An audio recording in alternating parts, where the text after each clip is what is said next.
દેહથી છૂટા પડ્યા વિના શ્રીહરિ સાથે ચોંટાય એવું નથી. શ્રીહરિની મૂર્તિમાં ચોંટવું હોય તો દેહથી ઉખડવું અનિવાર્ય છે. અહંતા, મમતા, પ્રીતિ ને સુખબુદ્ધિ, આ ચાર બલા આ માઇક શરીરમાં થઈ પડી છે. એને ત્યાંથી ઉખેડીને ભગવાનનું ધામ, પોતાનો આત્મા અને ભગવાનના ભક્તમાં કરવાની અતિ આવશ્યકતા છે. ચારનું ટ્રાન્સફરિંગ બહુ જરૂરી છે.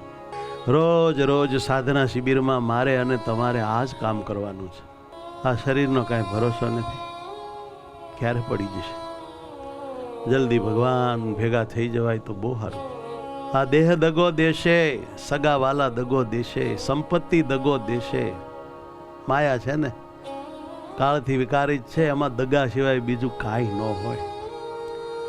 આત્મા ધામને ભગવાનને મુક્તો જ આપણા સગા છે. એ સાચા સગા દગા દે નહીં ભાઈ. દેહ ખોટો, દેહના સંબંધી ખોટા, એ બધા દગા ખોર હોય છે, મુશ્કેલી ઊભી કરે છે. માટે વાલા એવા મહારાજ, વાલા એવા સંતો ભક્તોમાં અતિ વહાલ કરીને આપણે આપણા જીવનું કામ કરી લેવું જોઈએ.